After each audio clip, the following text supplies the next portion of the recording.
What's up, guys? Welcome back to the channel, and this is going to be step number 2 of me building a new set of irons. If you haven't seen step number 1, go watch the video that is before this video in my YouTube channel, and this is step number 2. For step number 2, we're going to focus on like prep for finally putting the iron head on the shaft and putting the grip on and everything. So we got our iron shaft, True Temper Elevate 95. It's a parallel tip shaft, so that means they all came to me the same length. So 4 through approach wedge, whatever I ordered, 4 through approach wedge, 4 through pitching wedge, all shipped to me that length. They're not like 0.355 taper tips. These are 0.370 parallel tips. So you have to tip trim them. Already got mine marked right there. Hopefully you can see that little black mark. So according to the little chart the guys gave me, with these irons I have to tip trim my 7-iron 2.5 inches. So got a mark on this shaft at 2.5 inches. That's a big 2.5 inches, if you know what I'm saying. Anyway, 2.5 inches. We're gonna trim the tip, and then we are gonna go on to the next step of step number 2. So I got my handy dandy little, what would you call that? I got my handy dandy little cutoff saw from Harbor Freight, and I'm gonna trim this tip real quick, and then we're gonna move on to the next step.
So you might need a little bit bigger cutoff saw than the one I have. That's 1 lap around the shaft, and it was struggling a little bit, but stay tuned. We're gonna get this thing taken care of.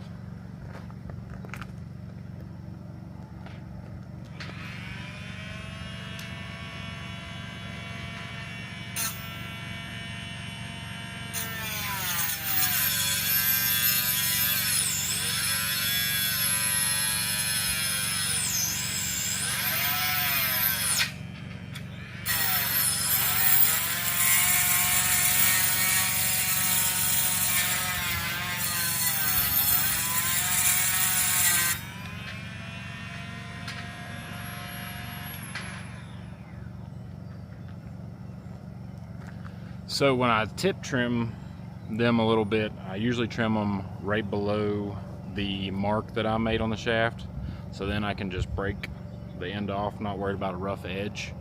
Man, this thing is still struggling. But anyway, hold on.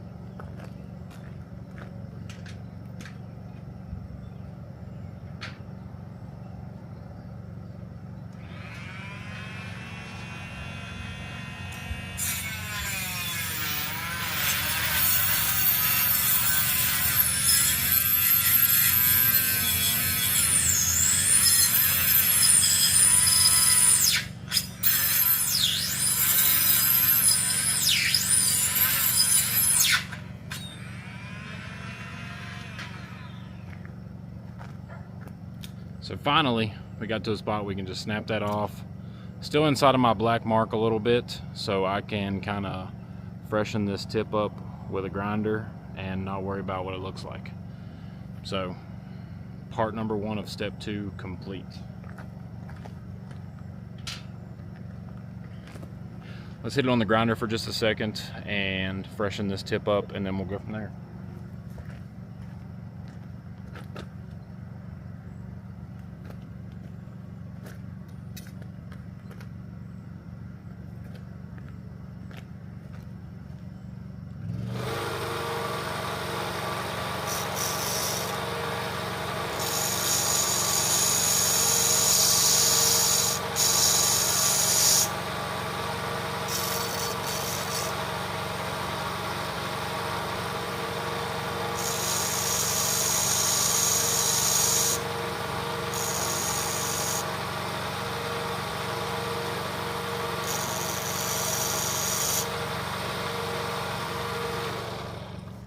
Alright, got the tip cleaned up, looks perfect, and I'm pretty much sponsored by Harbor Freight, except for the fact that I still have to buy all my tools from them. They don't give me anything for free, but all my tools come from Harbor Freight, except the drill I'm probably about to use to clean out that iron head. But anyway, so shaft is tip trimmed. Then we're gonna have to put the iron head into the shaft and get a rough estimate on what we want the final build length to be. So that's the next step. So you got your iron head right there. Put it in there as far as it'll go. And then we're gonna compare it to my normal 7-iron. Or you can use like a USGA ruler, whatever you have available. I don't have all that fancy stuff. So it's always seated in there. I'm gonna measure to what I know is the playing length of my current 7-iron, which is the P790. Got it right here. And when I say measure to my current length, it's literally just going to be set them right side by side and make a mark. But anyway, so set them right side by side and make a mark.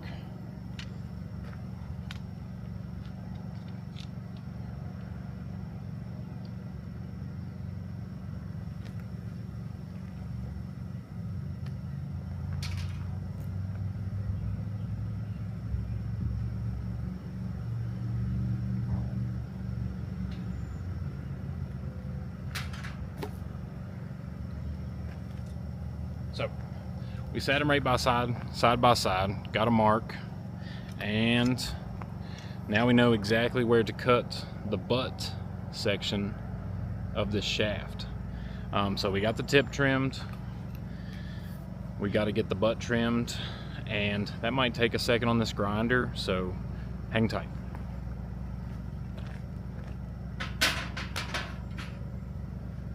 Actually, won't take as long on this sanding belt, so hang tight.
So I don't recommend doing that. This isn't some sort of like pro shop build or some professional build. This is a backyard build, guys. This is the tools I have, and I want a new set of iron shafts, and I don't want to ship them off to somebody and say, hey, build these irons for me, here's $300 or $400 for building them. So got the tip trimmed, got the butt trimmed to where I need it. See a little black mark there, right inside the little black mark, and it's perfect. So now what you would want to do is put your ferrule on here, put your iron head on here, and get a like rough estimate of how much you need to sand to make this shaft stick to the iron head. That's very important. First set of clubs I ever built, I did not do that. Almost lost a 4 iron head, like second shot in. So hang tight for a second. I'm gonna put the ferrule on there.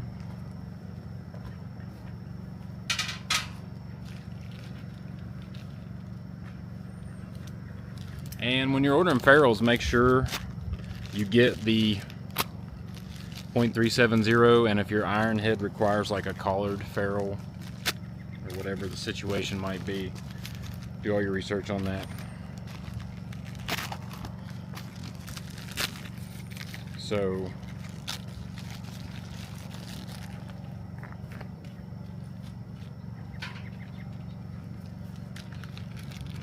ferrules I ordered are a little bit longer. They got a silver stripe on them, and they're 0.370 parallel tip, and they have the collar. So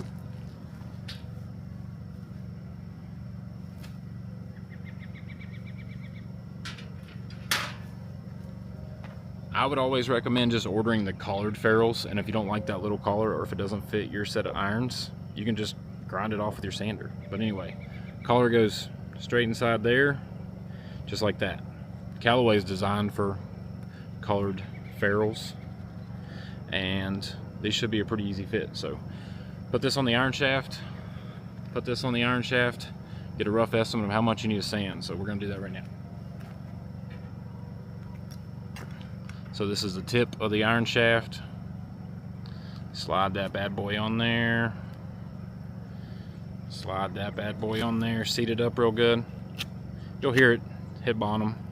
Stick that down, and you know about right there is how far you need to sand this bad boy whenever you're prepping the tip to put your epoxy inside and build this iron head.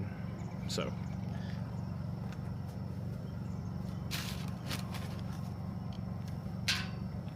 gonna make a mark all the way around with our handy dandy black marker.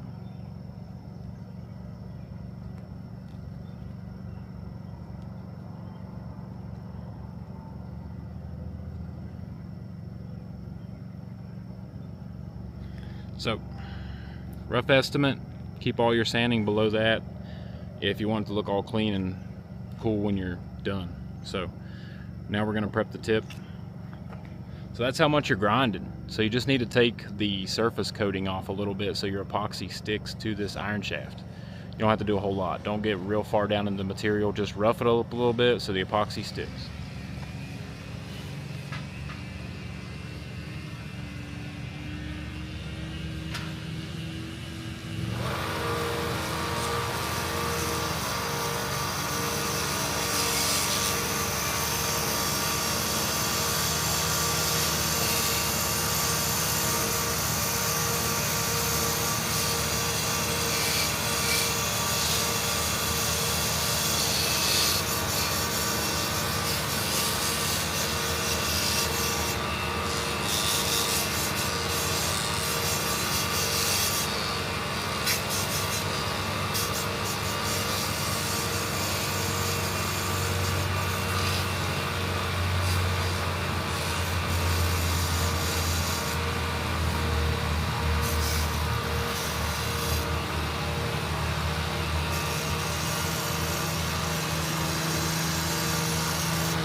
So that's what it looks like when you're all said and done.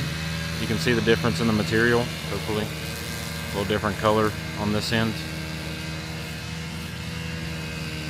And we can get rid of that black mark, a little bit of acetone, no big deal. But that is step 2. We haven't made it to the grip yet. Grip's right here. That's gonna be final step, so probably step number 4. Right now it's just kind of getting the iron shaft ready to start the epoxy process. So we cut the tip off, prepped the tip, measured it, cut the butt off, and that's that, guys. So hope you enjoyed step 2. See you